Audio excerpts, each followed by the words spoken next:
오늘 우리에게 주시는 하나님의 말씀 사사기 19장 22절에서 30절 말씀입니다. 그들이 마음을 즐겁게 할 때에 그 성읍의 비류들이 그 집을 에워싸고 문을 두들기며 집주인 노인에게 말하여 가로되 내 집에 들어온 사람을 끌어내라. 우리가 그를 상관하리라. 집주인 그 사람이 그들에게로 나와서 이르되 아니라 내 형제들아 청하노니 악을 행치 말라. 이 사람이 내 집에 들었으니 이런 망령된 일을 행치 말라. 보라, 여기 내 처녀 딸과 이 사람의 첩이 있은즉 내가 그들을 끌어내리니 너희가 그들을 욕보이든지 어찌하든지 임으로 하되 오직 이 사람에게는 이런 망령된 일을 행치 말라 하나 무리가 듣지 아니하므로 그 사람이 자기 첩을 무리에게로 붙들어내매 그들이 그에게 행음하여 밤새도록 욕보이다가 새벽 미명에 놓은지라. 동틀 때에 여인이 그 주인의 우거한 그 사람의 집 문에 이르러 엎드러져 밟기까지 거기 누웠더라. 그의 주인이 일찍이 일어나 집 문을 열고 떠나고자 하더니 그 여인이 집 문에 엎드러지고 그 두 손이 문지방에 있는 것을 보고 그에게 이르되 일어나라. 우리가 떠나가자 하나 아무 대답이 없는지라. 이에 그 시체를 나귀에 싣고 행하여 자기 곳에 돌아가서 그 집에 이르러서는 칼을 취하여 첩의 시체를 붙들어 그 마디를 치고 12덩이에 나누고 그것을 이스라엘 사방에 두루 보내매 그것을 보는 자가 다 가로되 이스라엘 자손이 애굽 땅에서 나온 날부터 오늘날까지 이런 일은 행치도 아니하였고 보지도 못하였도다 생각하고 상의한 후에 말하자 하니라. 아멘. 오늘 말씀 소돔 같은 기부와 엽기적인 토막 사건에 대해서 말씀을 드리려고 합니다. 오늘 말씀은 참 가슴 아픈 내용인데요. 어떻게 이스라엘 땅에서 이런 비극적인 일이 일어났는가? 레위인 일행이 베들레헴에서 고향 에브라임으로 가는 길에 어쩔 수 없이 동족인 베냐민 지파 기브아에 머물렀다가 생긴 일입니다. 성문 광장에서 도움을 구해보지만 아무도 반기지 않는 때에 노인이 맞아들여 먹고 마시며 평안한 잠을 청하려는 그때에 동네 비류들, 잡류들, 불량배들, 나쁜 사람들이 몰려와서 손님, 즉 레위인을 강간하겠다고 아우성치고 있습니다. 노인이 레위인을 지키려고 몸부림을 치고 결국 이런 상황 속에서 레위인 첩이 결국 능욕과 수치를 당하고 죽음을 당하는 모습, 소돔 같은 이야기가 하나님 나라라고 하는 이스라엘 땅에서 벌어지고 말았습니다. 이 사건이 우리에게 주는 교훈들이 많은데요. 첫 번째는 손님 나그네를 환대하고 대접한 노인의 행동이 있더라. 불량배들이 요구하는 것은 22절 말씀에 내 집에 들어온 사람, 내 집에 들어온 그 사람, 그 남자, 이 하윗이라는 단어인데요. 그 사람, 그 레위인 남자를 말합니다. 이 남자 불량배들이 레위인 그 남자와 성관계를 하겠다고 그 레위인 남자를 내놓으라고 아우성치는 거예요. 이에 대해서 노인이 어떻게 반응을 해요? 23절 이하에 보면 필사적으로 레위인을 보호하려는 모습이 보이는데 내 형제들아 악을 행하지 말라. 이 사람에게 망령된 일을 행하지 말라. 그리고 나서 이해하기 힘든 그 타협안을 제시를 해요.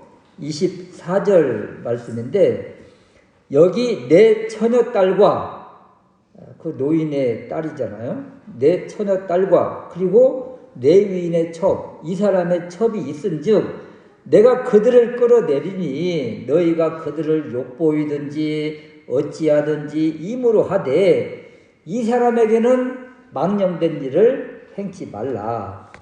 이 노인의 뜻은 분명하잖아요. 레위인 그 사람은 어떻게든 보호하고 그리고 대신 당신 딸과 레위인의 첩을 내어주겠다는 거예요. 지금 이리떼 같은 이 도적들 같은 이 불량배들에게 당신의 딸과 레위인의 첩, 이 여인들을 내주겠다는 거예요. 요즘 사고로 이해가 돼요. 그런데 이런 사건이 소돔 땅 롯에게서도 보여지는데 창세기 19장 7절 이하에 보면 지나가는 나그네를 영접하고 소돔 무리들 나그네를 영접할 때 그 소돔 무리들이 노소하고 노인이나 젊은이나 사방에서 모여와서 롯이 불러들인 그 손님을 내놓으라고 아우성 칠 때 롯이 이런 말을 해요. 롯도 그때 타협안을 제시하는데 내게 남자를 가까이 아니한 두 딸이 있노라. 청컨대 내가 그들을 너희에게로 이끌어내리니 너희 눈에 좋은 대로 그들에게 행하고 이 사람들, 이 손님은 내 집에 들어왔은즉 이 사람들에게는 아무것도 하지 말라. 지금 롯도 기브아에 있는 이 노인도 이 딸을 내주고 그리고 남자 손님을 보호하려는 이런 모습을 계속 지금 보여주고 있습니다. 이럴 때 그 따님들 기분이 어떨까요? 아니 들어온 손님들 때문에 내가 나가서 그렇게 수치와 능욕을 당해야 돼? 그러는데 이 따님들 아무 말이 없어요. 정말 서운할 텐데 감정이 있을 텐데 아무 말이 없습니다. 이것이 바로 그 남존여비 사상 그리고 남성 중심의 사회 이런 것입니다. 여자나 약자들은 철저하게 무시당하고 물건처럼 취급받고 있음을 보여주는 거예요. 그래서 여자의 감정 상태가 표현으로 나오지 않는 것입니다. 롯의 딸이나 레위인의 첩이나 또 노인의 딸이나 아무 말이 없잖아요. 성경은 어때요? 고아나 과부나 여자나 나그네를 대접하라고 하잖아요. 근데 사회는 고아나 과부나 여자 나그네를 무시하는 그런 사회더라. 이것이 바로 하나님을 떠난 사람들의 모습입니다. 자기가 주인 되어서 자기 마음대로 사는 세상, 그 세상에서는 약자들은 철저하게 무시당하는 그런 사회인 거예요. 롯도, 기브아의 이 노인도 당시대의 사회 상황에 젖어 있는 모습을 보여주는 것입니다. 믿음의 가정들은 어때요? 여자들을 귀하게 여기지요. 우리나라도 복음이 들어오고 나서야 여인들이 귀하게 여김을 받고 여자들이 학교를 들어가게 된 거예요. 그 이전에는 여자들에게 무슨 주권이 있습니까? 제가 학교 다닐 때만 해도 이 남자들은 다 중학교를 들어갔어요. 여자들은 중학교 못 들어간 사람들이 상당히 많아요. 제가 학교 다닐 때만 해도. 우리 아버지 때는 더하지요. 여자가 소학교 들어간 분이 누가 있어요. 남자들이나 들어갔죠.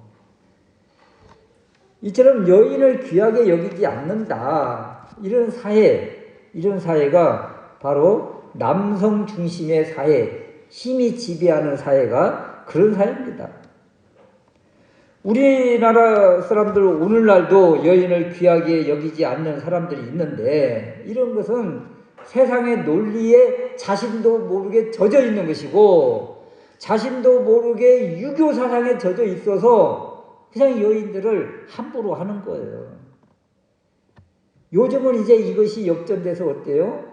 여성 상위 시대라는 그런 말도 나오기도 하고, 또 딸들이 또 귀하게 여김을 받는 시대가 되었잖아요. 딸을 낳아야 결국 노후에 보호함을 받고, 아들을 낳으면 보호함을 받지 못하는 세상이 되고 말았다고 그러잖아요. 딸을 낳아야 그 아버지 부모들이 그 세계 여행을 가고, 아들을 낳으면 세계 여행을 못 간다고 그러잖아요. 그러니까 딸이 요즘은 딸 중심의 시대가 많이 이렇게 되어 있는 것을 보게 됩니다. 결국 기부와의 이 노인도 그 당시 사회상에 이렇게 많이 젖어 있는 모습, 그럼에도 불구하고 이 노인에게서 그 나그네를 공개하고 대접하는 이러한 모습은 자신의 명예와도 관련되어 있다는 거예요. 무슨 이야기냐면, 마을에 어떤 나그네나 노숙자가 들어왔는데 길거리에서 노숙을 했다. 이것은 그 마을의 수치입니다. 그 나그네를 대접하면 그 자신에게 대접한 사람에게 이 명예와 영광이 들어가게 되는 거예요. 그래서 이 노인은 자신의 명예도 있지만 마을의 수치도 가려주는 그런 행동의 모습이다. 그래서 어떤 의도로 이렇게 섬겨야 되는가, 세상적인 논리로 자신의 명예와 영광을 위해서 하는 것이 아니라, 이제는 우리는 이 말씀의 삶으로, 말씀의 사랑의 모습으로 이렇게 대접하는 그런 모습으로 우리는 대접을 해야 되겠다, 이런 것입니다. 또 하나 우리가 생각할 수 있는 것은 레위인의 행동인데, 이 레위인의 행동을 보면 자신을 받아준 노인은 이 자신을 보호하려고 지금 엄청 애를 쓰고 있잖아요. 자신을 보호하기 위해서 이 노인은 자신의 딸까지 내어주려고 하는 그런 마음을 지금 피력하고 있는데, 이 레위인, 이 사람은 아무 행동, 아무 말이 없는 거예요. 지금 이 사람의 할 일이 뭡니까 도대체? 레위인의 할 일이 뭐예요? 자신의 본분, 자기가 잘하는 것, 자기의 사명 무엇입니까? 기도하는 일인데, 기도가 사라진 사회, 또 말씀과 규례가 사라진 사회, 그 사회에 이 레위인도 똑같더라는 거예요. 이 레위인도. 사실 성문 어기, 성문 광장에서 아무도 도와주지 않는 그때에 이 사람이 해야 될 일이 무엇이겠습니까? 기도해야지요. 하나님 길을 열어달라고, 도울 자를 만나게 해달라고, 만남의 복을 달라고 기도하는 것밖에 없는데 그 기도 소리가 들리지 않는 거예요. 하나님의 선하심과 인도하심을 구하는 기도가 없는 거예요. 이 사람이 도대체 레위인인가? 이런 거죠. 결국 레위인도 자기 소견에 옳은 대로 자기 마음대로 지금 살고 있음을 그 사회의 사람들과 똑같은 모습이라는 것을 보여주고 있는 거예요. 또 첩장인의 집에서도 오래 머물고 해가 저물어 가는데도 출발하고, 모든 것이 자기 마음대로잖아요. 결국은 지금 동네 불량배들이 때를 지어서 문을 부수고 집을 박살내려고 하면서 자기를 내놓으라고 난리를 하는데, 자신은 정작 자기 자신은 잠잠합니다. 지금 불량배들이 원하는 사람이 누구예요? 자신이잖아요. 자신. 그래서 지금 가장 중요한 행동이 요구되는 사람은 노인도 아니고 이 가정의 따님들도 아니고 자신의 첩도 아니고 자기 자신인 것입니다. 자기 자신. 자기 자신 때문에 지금 이 큰 사단이 나타난 거예요. 그런데 이 레위인은 잠잠하고 있는 거죠. 아무 행동을 하지 않는 것입니다.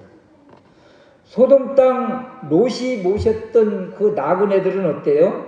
창세기 19장 10절 이하에 보면 롯을 끌어들이고 문을 닫고 문 밖에서 자신을 요구하는 무리들의 눈을 어둡게 하면서 이 위기를 넘겼습니다. 똑같은 사사기 19장, 창세기 19장 소돔 땅과 사사기 19장 이 기브아에서의 레위인, 이 레위인은 아무 행동을 하는 것이 없고 아무 말도 없어요. 창세기 19장의 이 나그네는 그 무리들을 잠잠케 하는 그런 행동을 했는데 사사기 19장의 레위인은 아무 행동이 없더라. 결국 기도하는 사람이 기도하지 않고 사명을 감당해야 될 사람이 감당을 하지 못하면 그 주변이 이렇게 고난과 고초를 당하는 것이다. 지금 레위인이 해야 될 일은 기도하는 것이고, 그리고 문을 열고 자기가 나가야 되는 것입니다. 자기가 다른 사람을 살리고 자신이 희생하고 자신이 헌신해야 될 때 자신은 그냥 잠잠히 있는 거예요. 누군가가 대신 희생을 하겠지. 그러면 자신은 그냥 거기에 머물러 있어요. 또 그날 밤 평안히 또 잠을 자요. 또 자신이 문을 열고 나갔다면 어떤 일이 있을 것 같아요, 여러분? 주님이 도와주시고 주님이 보호하시고 주님이 그 불량배들을 흩으시겠지요. 설령 그리 아니하실지라도 어디에 나오는 말이에요? 다니엘 3장에 나오는 다니엘의 세 친구잖아요. 활활 타오르는 풀무불 앞에서도 신앙을 고백했잖아요. 하나냐, 미사엘, 아사랴.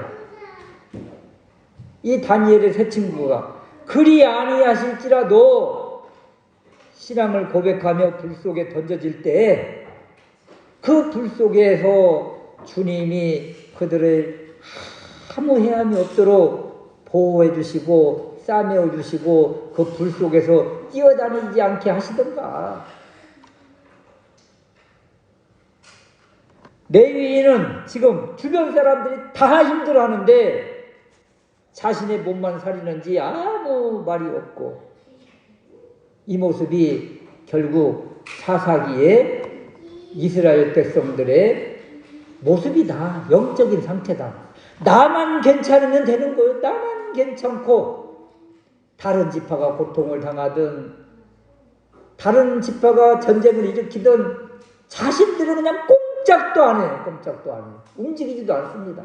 오죽하면 삼손 시대에 유다 지파가 이 삼손을 묶어서 블레셋 사람들에게 내주지 않던가요? 우리 지파만 공격을 당하지 않으면 된다. 이 삼손 때문이라면 삼손을 내주면 되지. 이런 모습이에요. 레위인도 지금 똑같습니다. 자기 몸만 살리고 자기의 첩이 나가서 비참하게 능욕을 당하는데도 불구하고 그날 밤 편안한 단잠을 자고 있다니까요. 기브아 사람들 자기 쾌락만 즐기라는 그런 모습, 레위인 먹고 마시고 자기 몸만 살리는 모습, 결국 소돔의 가치관으로 살고 있구나. 이스라엘 땅이 지금 소돔 땅이 되고 말았구나를 지금 여실하게 보여주는 대표적인 사건이 바로 이 19장의 모습이다. 우리는 어떤 가치관으로 살고 있습니까? 성경의 가치관, 믿음의 가치관, 내가 희생당하고 남을 살리는 그런 헌신의 가치관으로 살고 있는가?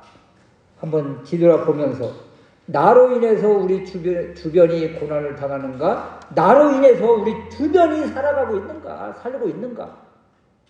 깨닫고 하나님께서 우리 그리스도인에게 주신 최고의 무기, 기도의 무기, 그리고 어떻게 살아야 될 것인지 삶의 모습, 말씀의 삶, 그 삶을 삶 가운데서 살아내므로 우리 주변이 다 평안케 되는 그런 은혜가 있으시기를 주님의 이름으로 축원합니다. 아멘.